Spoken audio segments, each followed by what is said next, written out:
Усім прывітанне, з вами Зміцер Лукашук, і як звычайна ў гэты дзень у гэты час у нас у эфіры Павел Усаў, і мы абмяркоўваем падзеі ў Беларусі і за яе межамі. Добрый дзень, спадар Павел. Добрый дзень. Я ўжо так без рэгалій, ужо наши слухачы і гледачы звыклыя да наших штотыднёвых эфіраў. Я думаю, добра ведаюць, хто, што і дзеля чаго мы тут робім гэты аналіз і сустракаемся з Павлом Усавым, сябрам вольнай Беларусі і доктором палітычных навук. І рэгаліі. Да, і пашлі рэгаліі пералічвацца. Ну, як мы это ўсе любім. Так, перш чым мы тут пачнем, давайте з самага пачатку, каб потым, загаварыўшыся, не забыўся, нагадаць, калі хтосьці гэтага яшчэ не зрабіў, подписывайтеся на телеграм-канал Павла Усова, на YouTube-канал не раю подписываться, бо нешта ён забыўся ўжо на яго, абяцаў вярнуцца, але ўсё ніяк не вярнуся. Вернется. Таму майце на увазе, што у Павла Усова ёсць яшчэ і YouTube-канал. Правда, як толькі вернется, мы тут адразу ж вам і паведамім. Таму пакуль подписывайтеся на YouTube-канал Еврорады. Усе тыя запісы, якія я рабіў там на працягу папярэдніх гадоў, яны фактычна актуальныя, і чаму я не вяртаюся да YouTube канала, то фактычна это будзе азначаць паўтор таго, што я ўжо сказаў і спрагназаваў. Возьміце любую праграму, запіс там датычна сітуацыі ў Беларусі, сітуацыі ў апазіцыі, там таго ж выбараў, квазівыбараў Коардынацыйную раду. Ну, па сутнасці мы знайшліся ў такой сітуацыі, калі нечага новага спрагназаваць, прааналізаваць па сутнасці немагчыма, а даваць ацэнку ці, скажем, размаўляць па бягучых навінах, ну, на маю думку, ўжо і так даволі шмат блогераў і праграм, якія аператыўна адгукаюцца на тое, што там сказаў, зрабіў Лукашенко, даюць прагнозы і таксама засмечваць прастору, пакуль што. Ну, я не лічу сэнсу вяртацца да запісу відэо, тым больш, што вось ёсць такая пляцоўка, як Еўрарадыё, дзе мы можам абмяркоўваць на працягу гадзіны значна больш грунтоўныя праблемы і падзеі. Вось калі перастануць запрашаць на Еўрарадыё, тады магчыма... Не, ну, глядзіце, як можна не запрашаць такога чалавека? У нас такіх людзей толькі два. Вось быў Сергей Чалы, які заўсёды казаў, я пра гэта ўжо казаў і першы сказаў пра гэта, а зараз, аказваецца, і Павел Усаў. У нас таксама, вот, как бы, давно ўжо ўсё сказаў. Ну, так... Ну, я жартую, ладно, спадар Павел, давайте... Усё сучаснае, гэта добра забытае мінулае. Ну, таксама, да. А іншая справа, што... як кажуць гісторыкі, на вялікі жаль, гісторыя нічога не вучыць. Ну, і, дарэчы, трэба ж таксама разумець, што у нашым серадовішчы такіх грунтоўных аналітыкаў вельмі мала. Там Карбалевіч, Класкоўскі, той же Віталь Цыганкоў, ну, якія каментуюць, у тым ліку я, якія каментуюць сітуацыю падзеі на працягу не аднаго дзесяцігоддзя і па сутнасці бачылі ўжо не адну рэвалюцыю, каментавалі, прагназавалі вы таксама. І па сутнасці для людзей, якія, ну, амаль там збольшага 30 год займаюцца палітыкай, аналітыкай, займаюцца напісаннем кніг, аналізаў, то насамрэч змяняецца толькі час, змяняюцца гады, можа ў нейкай ступені змяняецца антураж, бо ўсё ж такі Беларусь 96-97 гэта іншая Беларусь 2025-24, там не было вайны, не было агрэсіі Расіі, хаця не шмат, але былі людзі, якія прагназавалі тое, што Расія так ці інакш раней ці пазней пакажа свой звярыны аскал і будзе прэтэндаваць на рэімперыялізацыю. Ну, гэта зараз вось так спадар Павел прыгадвае даўнішнія, ну, прагнозы, развагі, прадказанні, калі хочаце, Зянона Станіславовича Пазняка, які вот яшчэ у канцы 80-х, пачатку 90-х гадоў пра мінулага стагоддзя, вот гэта ўсё, можна сказаць, прадказаў. Але давайте вось сапраўды да таго, вот як мы тут узгадалі гісторыю, гісторыя нічому не вучыць, мы сустракаемся 15 студзеня, а вось гэтыя дні ну плюс-мінус акурат такі, але ў 91 годзе адбываўся такі, ну як называлі прапагандысты, парад суверэнітэтаў, але насамрэч калі найперш краіны Балты першымі узняліся на змаганне за выхад з Савецкага Саюза. 13 студзеня 91 года ў сталіцы Латвіі Рызе пачаўся так званы час барыкад, а перад гэтым у Вільні быў штурм віленскае тэлебачанне, тэлевежы, калі загінулі людзі. Дарэчы, і падчас гэтага часу барыкад у Рызе таксама загінулі людзі, і таксама у гэты ж час і Эстонія далучылася да вось гэтага працэсу. Я, дарэчы, у той час працаваў у журналістыцы і узяў такую камандзіроўку і паехаў па гэтых гарадах, быў у гэты час акурат такі ў Вільні, у Рызе, у Таліне. Усё это назіраў на ўласныя вочы. У той же самы час былі такія прыблізна працэсы без барыкад, канешне, але на плошчу тады Леніна выходзілі людзі, таксама былі настроі пэўныя. Чаму там спрацавала, а тут не? Ну, яшчэ варта прыгадаць і Баку, варта прыгадаць Тбілісі і нават Алматы, дзе 89-90 год былі працэсы ўжо такога абуджэння нацыянальнага, і там таксама з вялікімі ахвярамі ў Баку, там больш за 100 чалавек загінула. У Тбілісі давілі танкамі, можна сказаць. Ну, працэс, канешне, як казаў Гарбачоў, пайшоў, і толькі не ў той бок, у які планаваў Крэмль. Гэтая перастройка, перабудова, яна запачаткавала сур'ёзныя, як заўсёды ў імперыі, дзеянні па незалежнасці, па аднаўленню незалежнасці, перш за ўсё, канешне, краіны Балты. Чаму? Гэта пытанне гістарычна-палітычнае. На маю думку, калі мы параўноўваем сітуацыю Беларусі і, напрыклад, краінаў Балты, ну, тут шмат фактараў. Перш за ўсё, гэтыя краіны былі акупаваныя толькі ў 40-м годзе. І нягледзячы на тое, што, канешне, шмат людзей павывозілі, асабліва з Літвы, туды на Салаўкі, на Барэнцава море, у жудасных умовах і ў Сібір. Тым не менш, вось такія грунтоўныя глыбокія чысткі не набралі моцы, бо пачалася вайна. Так і бальшавікі, камуністы не паспелі вычысціць дух нацыянальны, дух перабудаваць свядомасць. Нават у савецкія часы Эстонія лічылася савецкім захадам. Там абсалютна нейкая, як і Грузія, абсалютна нейкая іншая атмасфера, хаця мне не пашчасціла ў тыя часы, яшчэ часы савецкага Саюза туды паехаць. Тыя, хто былі, то якраз такі падкрэслівалі, што дух захаду, ну, тым больш там Фінляндыя побач, ён у Эстонії быў такі заўсёды прысутнічаў. У Беларусі ж акупацыя па сутнасці не скончвалася. Яна як пачалася пасля падзелу Рэчы Паспалітай, так, там рэпрэсіі з боку царскіх уладаў, потым бальшавікі. У той перыяд не трэба забывацца, што Латвія, Эстонія, Літва, па сутнасці з 18-го года у той ці іншай ступені ў тэрытарыяльным аспекце былі незалежнымі дзяржавамі, з уласнай уладай, з уласнымі працэсамі. Там былі дыктатуры такія мяккія, так, у той же там Літве буржуазныя ўрады, як это ў гістарыяграфіі савецкай увесь час казалася. Тым не менш, гэта была ўласная ўлада. Яны атрымалі асалоду і досвед існавання ўласнай дзяржавы. Бальшавікі намагаліся, напрыклад, паўстанне ў Рэвелі арганізаваць у 19-м годзе з дыверсантамі, але эстонцы адстаялі сваю незалежнасць, пераварот хацелі зрабіць, тое ж самае ж рабілі ў Фінляндыі.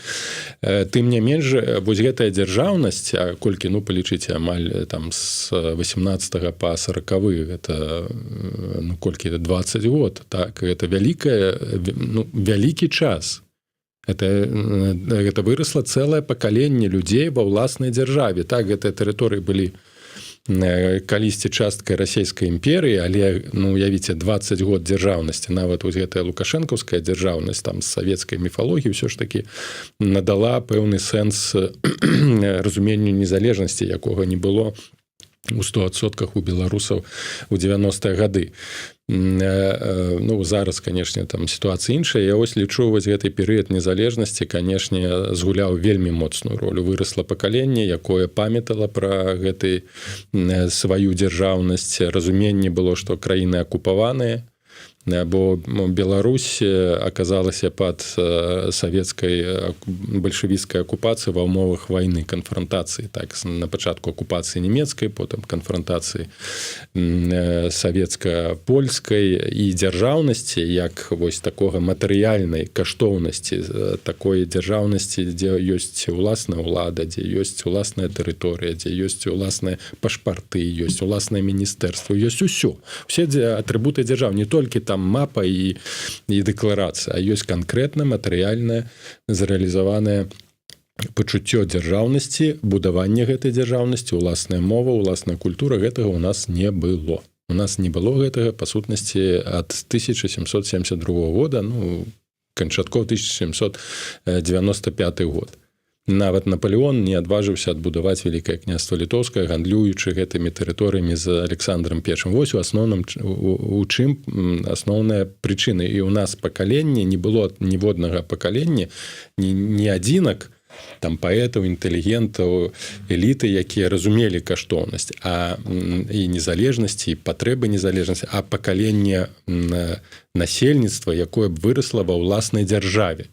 Хаця б некалькі год. Калі б у нас з 18-го пасля абвяшчэння БНР быў бы час уласнай незалежнасці, якая была б абсалютна самастойнасці ад усходу і ад захаду, бо ўсё ж такі не трэба забывацца, гэта факт, што Беларуская Народная Рэспубліка была абвешчана пад нямецкай акупацыяй. На жаль. І яна не атрымала ад нямецкай вайсковай адміністрацыі ну, паўнаты вось гэтай самастойнасці. Адразу была ініцыятыва пасля сыходу, пасля абвяшчэння рэвалюцыі ў лістападзе 18 году у Нямецчыне. Нямецкія вайска сышлі і прыйшлі бальшавікі. З усходу, з захаду прыйшлі польскія войскі. Вось такі драматызм. І я яшчэ раз падкрэслю, калі б у нас вырасла хаця б там на працягу 10 год, нават слуцкае паўстанне, як прыклад таго, што вось такі маленькі палітычны момант быў выкарыстаны для таго, каб усё ж такі нейкія пачаткі асновы войска, палітычных структур яны сфарміраваліся. І слуцкі збройны чын гэта паказчык таго, што нам хапіла б некалькі год вось хаця б вакуума такога знешняга. Калі б ні з захаду, ні ўсходу ніхто нам не перашкаджаў, каб сфарміраваць ну, не тое, што асновы, а ўжо даволі моцныя структуры палітычныя для вайскова-палітычнай дзейнасці, для захавання дзяржавы, як тое ж самае зрабілі украінцы. Вось у іх небольшой перыяд быў. Яны сфарміравалі там украінская рада верхоўная, так, сваё войска. Паспяхова, непаспяхова гэта ну, сітуацыя там зусім іншая была, але таксама паглядзіце, як моцна яны змагаліся і з усходам, і з захадам за сваю незалежнасць. У Беларусі такой магчымасці не было. Вось таму я лічу асноўная прычына, асноўная фундаментальная прычына, чаму краінам Балтыі, Літве, Латвіі, Эстоніі гэта ўдалося, а Беларусь, ну, на жаль, вось барыкалася вось у гэтым супе савецка-расейскім, тым больш, што камунізм ну, большай часткі насельніцтва ў Беларусі, наколькі мне падаецца, ён не атаясамліваўся з акупацыі, з нечым кепскім, з нечым дэструктыўным, бо была настолькі выхалашчана свядомасць, што камунізм не ўспрымаўся варожа. У нас, я вось даволі часта ну, размаўляем адносна, чаму той жа Польшчы такія працэсы пайшлі вельмі хутка трансфармацыю той жа Румыніі, Чэхі, бо там нават камуністы былі нацыянальнымі. Там былі нацыянальна свядомыя камуністы. Они былі камуністамі, але былі польскімі камуністамі, не савецкімі, прапольскімі. Нават той жа Ярузельскі, нягледзячы там на увядзенне вайсковага стана, ён быў палякам. чэхамі, там славакамі, там не было савецкай адміністрацыі, якая ўвесь час сядзела расійская, якая ўвесь час амаль сядзела ў Менску. Там эліты савецкія былі рускімі элітамі збольшага у камуністычнай савецкай Беларусі, у камуністычнай савецкай Украіне, нават у Грузіі, у Арменіі там былі уласна нацыянальныя там эліты камуністычныя, там нават у Казахстане, з чаго пачаліся падзеі ў Алматы з 1989 годзе, у грудню, там, у студзені, снежні хіба, калі моладзь выйшла, там нават частка актыву, бо з Масквы прыслалі туды першым сакратаром рускага чалавека. І гэта ўзбудзіла нейкія ўнутраныя працэсы. У нас жа гэта ўспрымалася, мы ж адной крывёй, старшы брат, а што тут такога, нічога кепскага. Дарэчы, і зараз такая ж самая. Вось мы зараз пажынаем вось гэтае рэха русіфікацыі, саветызацыі, бо у нас няма на сённяшні дзень, я гэта ўвесь час падкрэсліваў, збольшага у нас номенклатура не нацыянальная.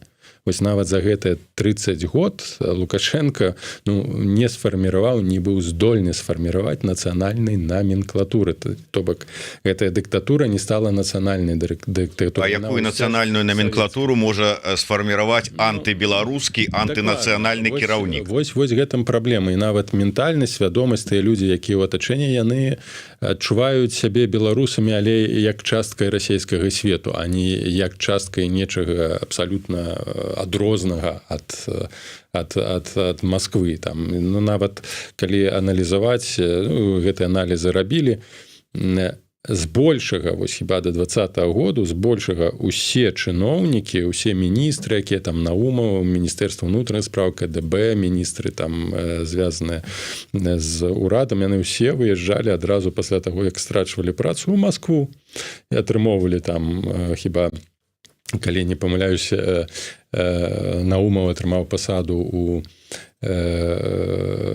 Роснефці, а былы прэм'ер-міністр Кабякоў, так, ён ідзе ў Газпроме працуе. Так што, пра што мы кажам? Вось заплечча такога нацыянальнага, нават за гэтыя 30 год у гэтай эліце не сфарміравалася. Яна ўсцяж успрымае сябе як правінцыяльную эліту, успрымае Беларусь як частку гэтай эканамічнай вялікай прасторы, нас галавы, і ў галаве нават няма думкі пра тое, што ўсё ж такі гонару за ўласную дзяржаву. Яны выконваюць функцыі, вось, ведаеце, знешняй адміністрацыі.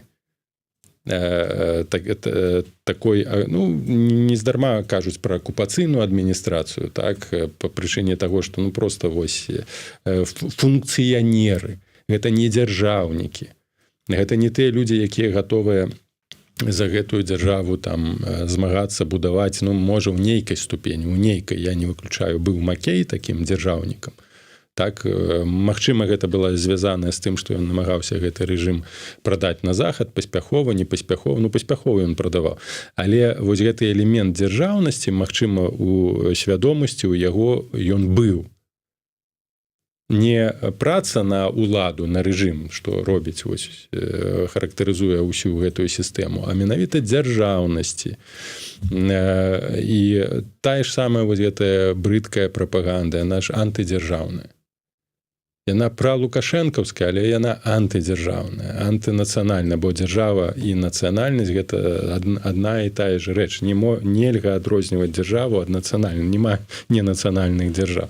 Яна антыдзяржаўная. Усе сілавікі гэтыя, так званыя, яны антыдзяржаўныя. Прыйдзе заўтра Пуцін, яны будуць на лапках стаяць і абслугоўваць Пуціна. Яны фактычна ускосна праз службу рэжыму не дзяржаве. Яны абслугоўваюць рэжым Пуціна. Гэта драма і трагедыя нашага народа. Праблема, вялікая праблема. І вось, калі думаю адносна таго, як жа будзе адбывацца, у нас няма нацыянальнага бізнесу. Такого вялікага, я не кажу, алігархі гэта лукашэнкаўскія, гэта таксама такія ж самыя, што антыдзяржаўныя, проста выкарыстоўваюць дзяржаву для ўласнага ўзбагачэння і гатовы яе прадаць і падзяліцца, раздаць там Пуціну і ягонаму атачэнню. вось нацыянальная свядомасць у сярэдняга бізнеса яна з'явілася трошки перад 20-м, але не ва ўсіх участкі, бо я шмат размаўляў да 20-го году з сярэднімі бізнесоўцамі, з дробнымі. Яны ўвесь час сказалі, вось нам бы добра, калі б была б інтэграцыя, бо ў Расіі легчэй грошы зарабляць.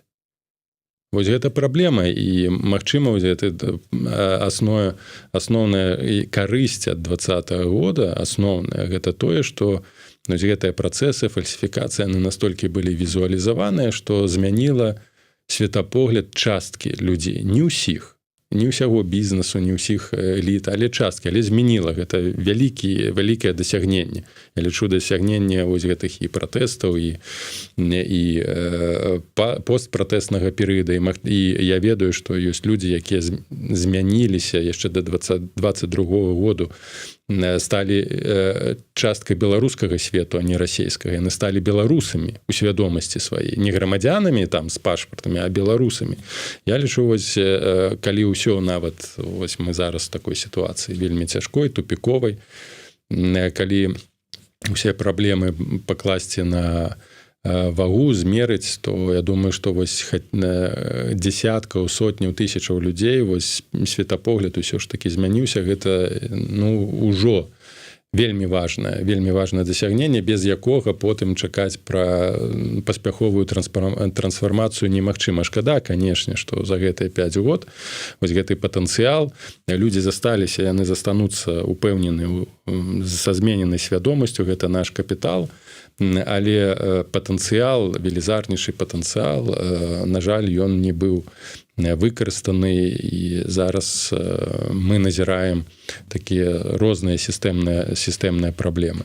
І яшчэ раз падкрэслю, што, канешне, перыяд трансфармацыі будзе вельмі цяжкі, бо ўсё ж такі такога буйнога бізнесу, які быў нацыянальна арыентаваны, мне цяжка накрэсліць, ці ён ёсць. Магчыма, там нейкія такія змешаныя паставы, змешанае захаванне ёсць, але каб казаць, што ў нас ёсць буйны нацыянальны бізнес па-за межамі Беларусі, бо быць нацыянальным унутры Беларусі немагчыма, які б рэалізоўваў нейкія грунтоўныя нацыянальныя праекты, інфармацыйныя праекты, там адраджэнчыцкія праекты, па сутнасці няма. Я не кажу пра тое, што ёсць шмат людзей, якія датуюць, тыя ж і айцішнікі, і прадпрымальнікі, яны вось гэта такі сярэдні клас. Гэта таксама вельмі важна, што сярэдні клас ось ён аформіўся, частка пераехала за мяжу, і яны ўсё ж такі не губляюць надзеі, інвестуюць, датуюць, не на такім агромістым узроўні, але ўсё ж такі ёсць гэты працэс падтрымкі нацыянальных СМІ, журналістаў, блогераў, нават вось Еўрарадыё ёсць тыя, хто дапамагае, хто датуе, і нейкія там палітычныя праекты. Гэта недастаткова, але калі б не было гэтых крызісных з'яваў, і якраз такі апора збольшага была не на чаканне таго, што Захад там выдзеліць грошы і падтрымае, якраз такі заахвочванне нацыянальнага бізнеса сярэдняга класу да удзелу ў палітычным жыцці, я думаю, мы былі зараз у значна лепшай сітуацыі. Давайте вернемся да пытання захавання і ўвогуле нацыянальнай суверэнітэта і незалежнасці. Вось вы згадалі, што нават за час панавання Лукашэнкі 30 гадоў, якой бы там ни было сам гэты рэжым, але гэта была сапраўды незалежная краіна. У тым сэнсе, што людзі, якія нарадзіліся, выраслі, яны ўжо ўспрымалі, што гэта незалежная краіна, гэта моя краіна, гэта Беларусь, якая асобная. У незалежнай Беларусі, да. Я вырас до 16 год, я жыў у СССР. Так, я і кажу, што ўсё ж таки вырасла за гэты час не адно нават, а можа 2, а можа нават 3 пакаленні паспела нарадзіцца і вырасці. Але зараз мы чуем ізноўку ад Лукашэнкі словы такія, што за наступныя 5 гадоў трэба зрабіць, мы абавязкова зробім так, каб праблема там типа страты там суверэнітэта перад Беларусью не стаяла. Так что все ж таки гэта праблема ёсць, і з чым гэта звязана? Можа быть с этими перамовамі мірнымі по Украіне, у выніку якіх, як хтосьці асцерагаецца, Беларусь у якасці такое некай кампенсацыі ці падарунка ці там некае яшчэ чаго перададуць Пуціну, каб ён ужо там супакоіўся. Ну, такая пагроза ёсць. Яна заўсёды была. Это фактычна Беларусь якраз таки была гандлёвай картай з Расіяй. Ніколі там ў жыцці, там хіба толькі за апошнія гады, магчыма, змянілася сітуацыя. Да, і нават і цяжка сказаць, наколькі яна змянілася. Ну, Беларусь лічылася буфернай зонай як максімум, як мінімум сферы ўплыву Расіі, як і Украіна. А Украине пришлось доказывать, что она не буферная зона, и что она самостойная краина со зброей в руках. И зараз доказывая, по сутности, возмагается за свое жыццё, экзистенцию и існаванне. А ну, Беларусь заўсёды альбо як чорная дзірка Европы, где там нічога не адбываецца, ну, альбо як сателлит России, альбо як сфера и частка расійскага свету. Такая праблема была, такая праблема застаецца. На сённяшні момант сітуацыя з незалежнасцю стратэгічнай у значнай ступені яшчэ больш драматычная. І расійская ядерная зброя у Беларусі і агрэсія Беларусі ў вайне супраць Украіны, гэта пляма на далейшую гісторыю, якую нам усім прыйдзецца змываць, бо нас выкарысталі, я кажу, як дзяржаву і ў некаторай ступені як народ для расійскіх імперскіх планаў, а гэта сведчыць тое, што ну так атрымалася, што Расія зрэалізавала гібридную акупацыю в дачыненні да Беларусі. І, канешне, якія там замыслы, помыслы у Лукашенка, ну, перш за ўсё, гэта пратрываць, вось, перажыць гэтыя цёмныя часы, утрымацца пры ўладзе. Я думаю, што для яго праграма максімум гэта наступныя 10 год. Вось зараз выбары 25-й, потым 30-й, калі здароўе будзе дазваляць, яго не будуць на калёсіках катаць, і да 35-го.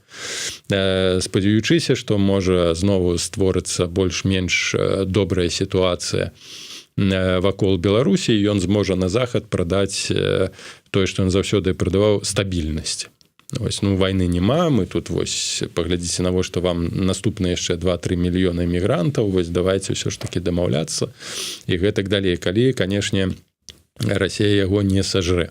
І таму ён вельмі зацікаўлены ў тым, каб калі перамовы нейкія пачнуцца, ён там быў прысутны, бо гандаль Беларусі ён будзе. Канешне, ён будзе, асабліва калі ніхто не будзе там прысутны, не прадстаўніцтва шырокай апазіцыі. Я лічу, што як мінімум, калі адбудуцца перамовы, нельга дэлегаваць паўнамоцтва, асабліва пасля 25-го году, пра гэта не можа весціся гаворка, там Ціхановская і атачэнню, ну ніяк нельга. Павінна быць альбо больш шырокае прадстаўніцтва, альбо Усаў з Пазняком. Ну, і полк Каліновскага. І, ну, я думаю, што знойдзецца яшчэ немало людзей, якія маглі б да гэтага далучыцца. Я лічу, што нельга перадаваць вось гэтае права казаць ад імя беларусаў, ну, людзям, якія выступалі за расійскі свет до 20. Але, Павел, я выбачаюся, пераб'ю, вы дапускаеце такі варыянт, што сапраўды прадстаўнікі Беларусі, ну, не рэжыма, а вот прадстаўнікі іх пусцяць за стол перамоваў? Я кажу пра розныя сцэнары. Я не кажу, што такое будзе. Я кажу, што Беларусь павінна быць прадстаўлена. Пытанне кім? Так, і ў якім кантэксце. Канешне, у сённяшняй сітуацыі апазіцыя ніякая. Апазіцыя не мае магчымасцяў, рэсурсаў аказваць уплыў на формулу перамоваў. І калі збольшага з сённяшніх тэндэнцый, калі яны адбудуцца, то там будзе прысутны афіцыйны Мінск, асабліва пасля 25-го году. Але калі мы кажам пра фармат магчымай прысутнасці, дэмакратычнай супольнасці, то я лічу, што прадстаўніцтва павінна быць шырокае, нацыянальна-дэмакратычнае прадстаўніцтва, і аддаваць на откуп офісу і кабінету гэта будзе, ну, калі будзе формула гэта фарміравацца, гэта будзе вялікай памылкай. Вось маё бачанне, гэта не азначае, што там нейкія персаналіі канкрэтныя павінны быць. Самы лепшы варыянт гэта шырокае палітычнае дэмакратычнае прадстаўніцтва, калі гэта будзе формулай. Але, ну, яшчэ раз падкрэслю, што у рэальнай сітуацыі, у рэальным палажэнні, у лепшым выпадку там будзе Менск афіцыйны. У самым горшым варыянце там нікога не будзе, гэта азначае, што Беларусь проста цалкам уключыць у сферу расійскага свету. Вы кажаце, што для Лукашэнкі галоўнае пратрымацца 10 гадоў да 35-го года, вось выбары 25-30 до 35-го года, і калі я не памыляюся, в 35-м годзе дзесьці ўжо блізка да 40 гадоў будзе Коля Лукашенко. Так. 2004 года нараджэння, там плюс-мінус. Трэба будзе змяніць канстытуцыю, падправіць. Да можна не падпраўляць, троху выбары пазней там перанесці. Можа дэлегаваць паўнамоцтва і змяніць канстытуцыю такім. То есть разлік і все гэтыя сённяшнія словы про тое, што маладому пакаленню перадаць уладу. Я на 100% упэўнены, што для Лукашенка сэнс жыцця ягонага палітычнага гэта не толькі захаваць уладу вось у сваіх руках, але яе перадаць нікаму, не абы каму, а сыну. Ну, гэта... І не абы якому сыну. Так, гэта псіхалогія нас запраграмаваная ва ўсіх дыктатурах. Гэта вось як праграма, па якой яны дзейнічаюць. Дыктатары, калі яны застаюцца пры жыцці да самой смерці, яны імкнуцца якраз такі перадаць уладу сваім дзецям. Ну, гэта як код, як ген палітычнай. Вазьміце любую якую загодна дыктатуру, менавіта там, так, вось, калі гэта не мусульманская нейкая, там, тэакратычная дзяржава, ёсць выключэнне, але збольшага вось гэты манархізм, не ў сэнсе там каралеўская ўлада, а ў сэнсе улады аднаго чалавека, ён будуецца, грунтуецца на жаданні перадаць уладу сваім дзецям, сваім блізкім. Ну, гэта, думаю, што просто такая псіхалагічная асаблівасць, спецыфіка людзей. Як кажу, просто нават не дыктатару, а спецыфіка людзей. Калі няма нейкіх сур'ёзных абмежаванняў, нават у дэмакратычных краінах, калі мы паглядзім, гэта прысутнае. Так, вот Трудо быў бацька, потым сын, Злучаныя Штаты Амерыкі, Джордж Буш старэйшы, Джордж Буш малодшы, сям'я Кеннеді, там і прэзідэнт Кеннеді, і Джон, і Роберт потым хацеў таксама кандыдаваць, яго забілі. Ну, то бок гэта вось абсалютна псіхалогія людзей такая. Таму нічога дзіўнага, Лукашенко гэта публічна агучваць не хоча, ён увесь час, гэтыя размовы вже раней былі, калі Колю намагаліся увесці ў публічную прастору, памяці, як он цягніку адзін нібы ехаў і там здымкі рабіў. Усё гэта уводзіцца ў прастору, ну і, канешне, такога бэкграунда самага дзяцінства, там, візіты па ўсіх краінах, напэўна, ні у кога ў атачэнні бліжэйшым Лукашенка няма. Таму ён, канешне, імкнецца гэтую глебу для Колі падрыхтаваць. І 10 год гэта для Лукашенка і для фарміравання транзіту менавіта такога, гэта неабходны мінімум. Пытанне якраз такі ў тым, якім стане будзе Беларусь, і ці, калі будзе моцная Расія, ці дазволіць яна на такі транзіт. Бо я лічу, што ў Расіі могуць быць свае іншыя планы адносна Беларусі, таму нейкія гаранты падчас гэтых перамоваў Лукашенко, канешне, для сябе і для сваёй сям'і, не тое, што сабраць там чемаданы валізкі і выехаць куды-небудзь у Саудаўскую Аб'яднаныя Арабскія Эміраты ці Саудаўскую Аравію, але якраз такі тое, каб утрымаць уладу ўнутры Беларусі. Ну, тое ж самае, паглядзіце, адбывалася і на Азербайджане, у Таджикістане, не адбылося ва Узбекістане з прычын таго, што у Карымова не было сыноў. Ну і ў Казахстане гэта таксама не адбылося, бо у Назарбаева не было непасрэдна дзяцей мужчынскага полу. А ў Беларусі вось Лукашенко абсалютна відавочна будзе намагацца якраз такі зрэалізаваць свой жыццёвы план такім чынам. Ну і вось яму трэба нейкім чынам пратрымацца гэтыя 10 гадоў. Я зараз такое просто роздум. Днямі вось буквально прадстаўнік кіраўнік дакладней дарадца Пуціна Мікалай Патрушаў выступаў со сваімі там прагнозамі Таро, дзе расказваў про тое, что там Украіна, там Молдова могуць знікнуць, але калі затронулася тэма перамоваў па некам перамір'ю там ці што ў Украіне, ён сказаў, што перамовы мусяць ісці паміж Расіяй і ЗША нават без удзелу Европы, Еўрасаюза і там іншых там нейкіх прадстаўнікоў. То есть калі на гэтым настаивае Расія, то есть атрымліваецца, што галоўны все ж таки перамоўшчык, галоўны магчымы гарант бяспекі для Лукашэнкі гэта ЗША, гэта Трамп, то значыцца такое зразумелае імкненне Лукашэнкі неяк наладзіць стасункі з Трампам, вярнуцца да адносінаў з адміністрацыяй Трампа, якая была падчас яго першага прэзідэнта. І зараз мы назіраем, вось ужо анансавалі, першы фільм быў паказаны з Андрэем Кузнечыкам, анансаваныя фільмы з Ігарам Лосікам і з Ігарам Карнеем. Гэта людзі, што іх яднае, што яны ўсе былі супрацоўнікамі амерыканскай радыёсвабоды.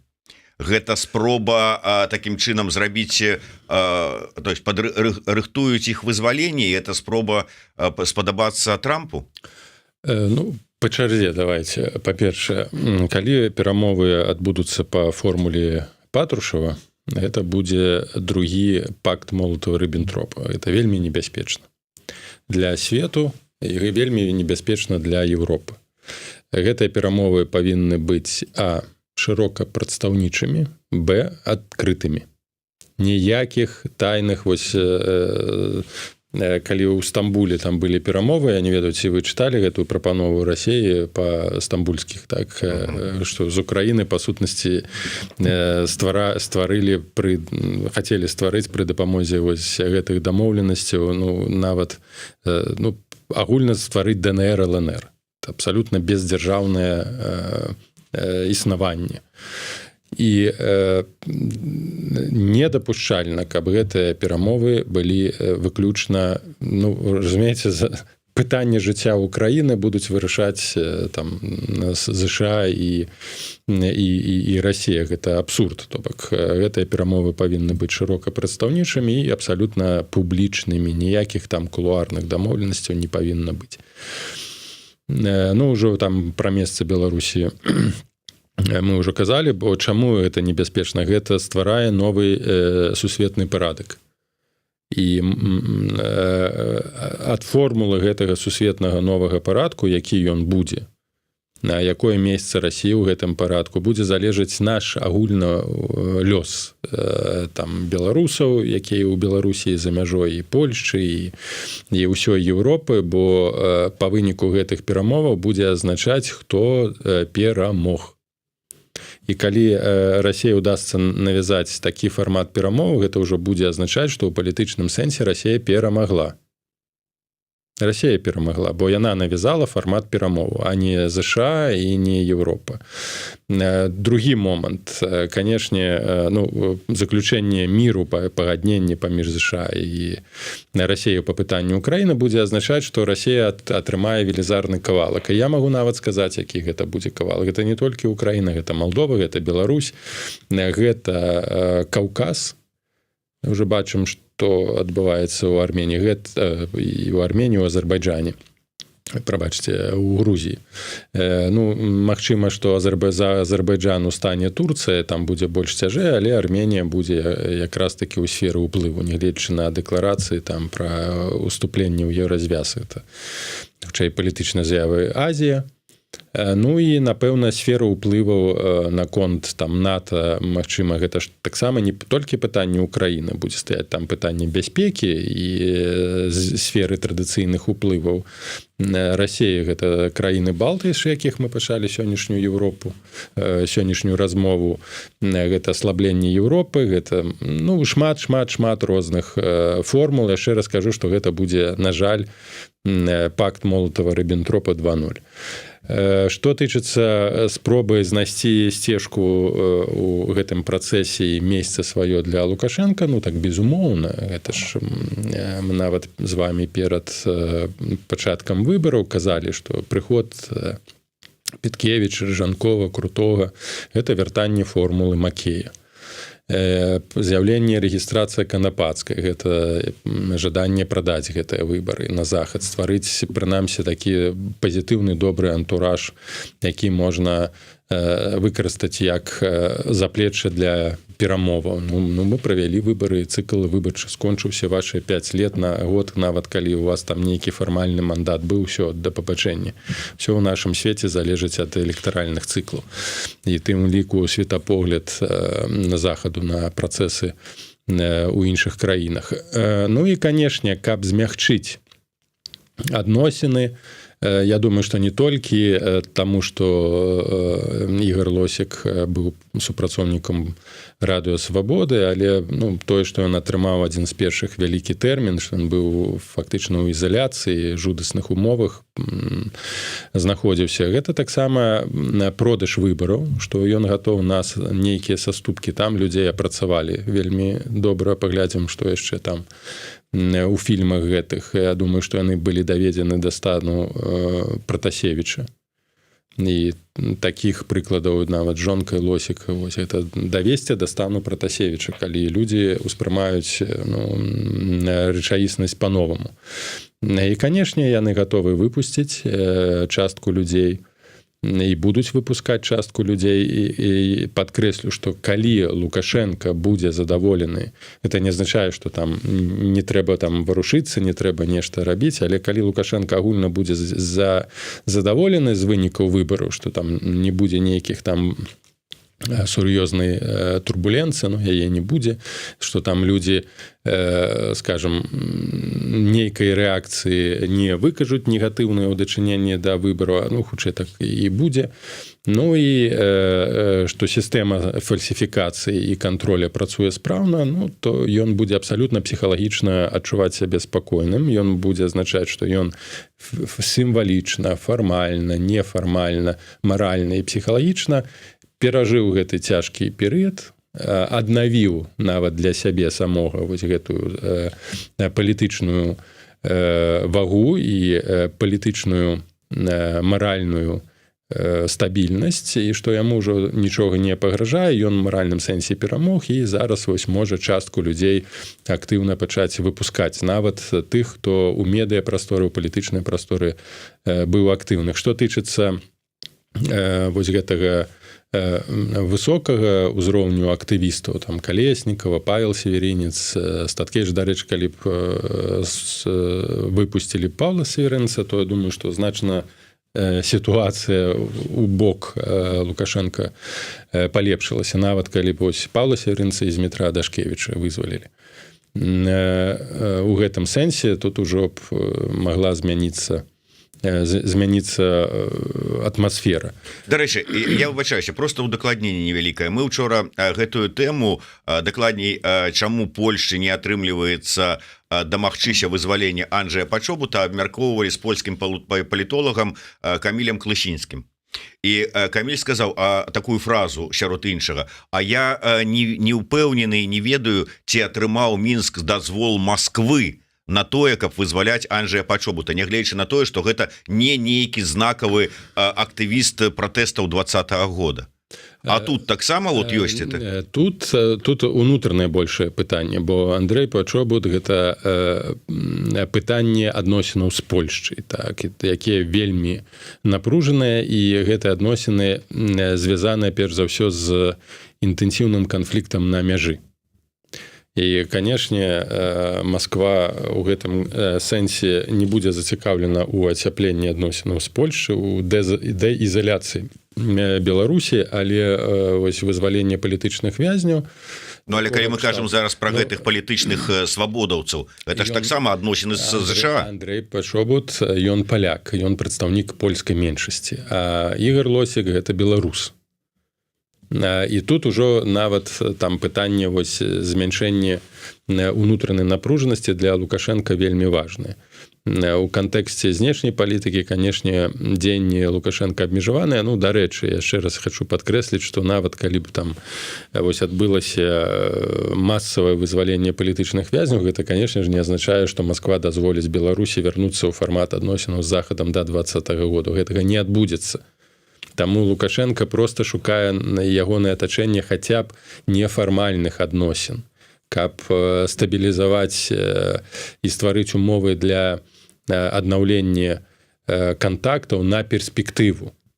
На перспектыву не на 25 год, не на 26 год, а хаця б там на 30 год. Бо таксама Лукашенко разумее, што Расія завязла ў гэтай вайне, што сіл давіць і душыць Беларусь у іх недастаткова, і разумеючы гэта, ён, не раздражняючы Маскву, ну, намагаецца вось прамацаць, наколькі гэты павадок, за які яго трымае Пуцін, даўгі, наколькі ён можа пасунуцца ў адносінах з Захадам. Конечно же, развернуць Беларусь ён на сённяшні дзень на Захад не ў стане. Всё, яна ўжо без калёс. Машына, якая стаіць на расійскіх цэглах замест калёс, і там, канешне, ўжо сітуацыю вырашае Крэмль, якія заўгодна нейкія крокі такія радыкальныя, тым больш перад выбарамі ён гэта рабіць не будзе, але вось вынік выбараў, калі там і Расія прызнае, і Кітай, што вось ён усё ж такі аднавіў, тут уже і без падтрымкі Расіі, то яму прыдасць, магчыма, прыдасць больш упэўненасці нават у адносінах з Масквой, бо не пагражае вось гэты сігнал з Масквы, што мы цябе зараз знімем. Ну, конечно, гэта не азначае, што яму там не падсыпюць навічка, калі нешта не спадабаецца. Ну, але тым не менш, ён будзе нават у адносінах з Масквой адчуваць сябе больш упэўненым, але таксама павінен разумець і адчуваць, наколькі даўгі гэты шнур, на якім Расія яго утрымлівае. Ну, тым больш, што мы разумеем, што ў эканамічным сэнсе зараз абсалютная залежнасці ад Масквы ў Беларусі.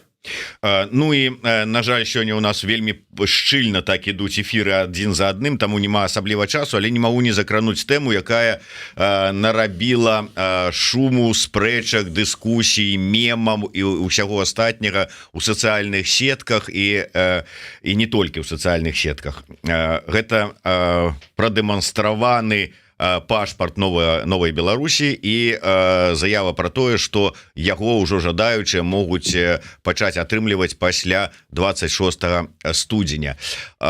Вы глядзелі пра функцыянал гэтага пашпарта, пра ўсё астатняе? Ну, карацей кажучы, вы ўжо падалі заявку? Мне нават калі заплоцяць, я не буду ніякіх заявак падаваць, а тут яшчэ і самім заплаціць трэба 97.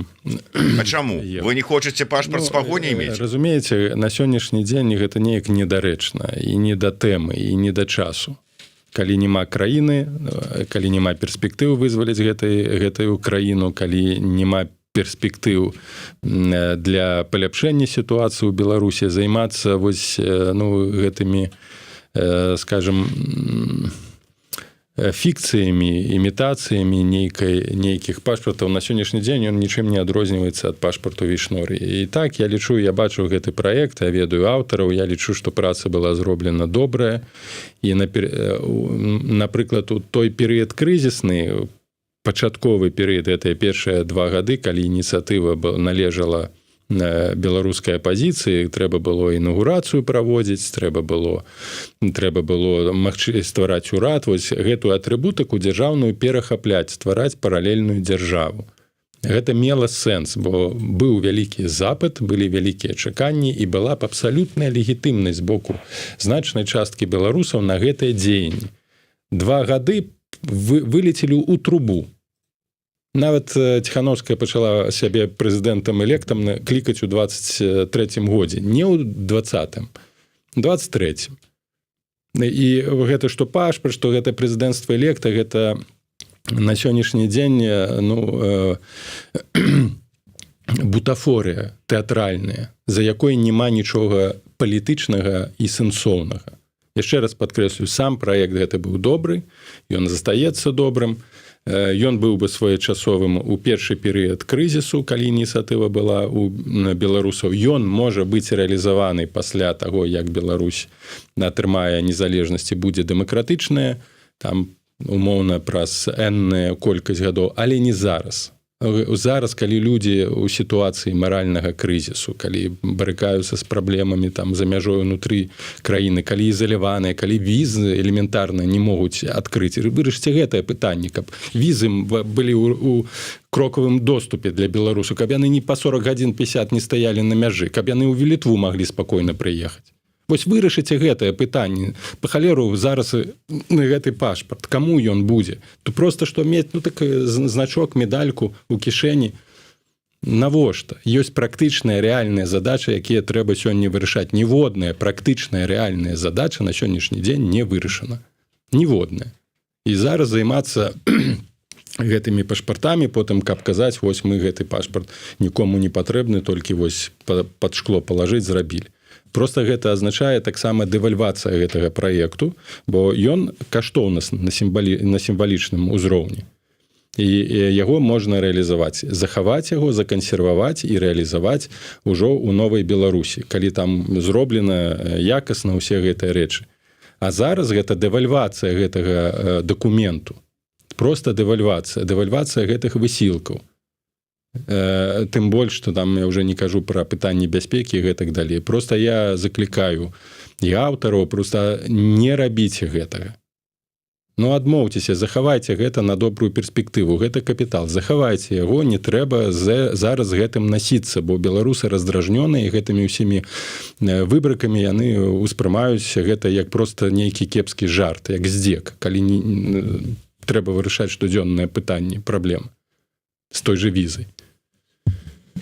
Ну, бачите, ўсё ж таки правильно ў дадзеным выпадку, як мне падаецца, піша Владимир Кісляк, што гэтыя пытанні не вырашальныя сёння з візамі і чэргамі, ну, прынамсі, з боку дэмакратычных сілаў. Ну, як іх вырашыць? Каб вырашыць пытанне з чэргамі, трэба, як мінімум, адкрыць дадатковыя пункты пропуска на мяжы. Польшча на гэта ўжо заявіла, што не пойдзе. Можна і трэба гэта вырашаць. Пытанне проста, што дэмакратычныя структуры не жадаюць абвастраць адносіны, знаходзячыся ў залежнасці ад дзяржаўных структур і Польшчы і Літвы гэтыя пытанні. Да чаго заклікаюць дэмакратычныя сілы? Вось я сёння пачытаў таго ж Павла Латушка пост, якая стратэгія, якую яны прапануюць для Польшчы, якая прэзідэнт сёння еўразвяза краіна. Гэта уніфікацыя санкцый з Расіі. То бок, каб у дачыненні да Беларусі былі ўведзены тыя ж самыя санкцыі, што і ў дачыненні да Расіі. А якія санкцыі ў дачыненні да Расіі, акрамя эканамічных? Гэта забарона на ўезд, гэта абмежаванне ўезда за краіны еўразвязу. Расейцы не могуць уехаць. Гэта праблемы з візамі. Так што гэта за палітыка? Да чаго вы заклікаеце? Калі ўвесь час казалі, не трэба уніфікаваць, калі змагаліся з папярэднім польскім урадам, што вы робіце, які вы закон прымаеце, дзе беларусаў у адзін радок ставіце з расейцамі, не ўязджаць на аўтамабілях, абмежаванне выдачы візаў, абмежаванне там побыту і гэтак далей. Ну, як інтарэсы якіх краін вы прадстаўляеце?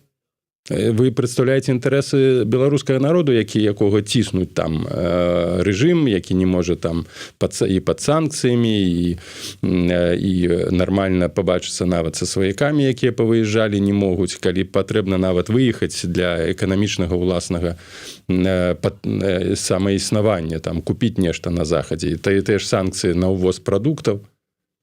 Ну тады я не ведаю, якая функцыя, якая роля дэмакратычных гэтых структур, калі яны не ў стане агучваць і бараніць пытанні беларускага народу. Ну якая тады сэнс іх існавання, вы мне патлумачыце, вось які?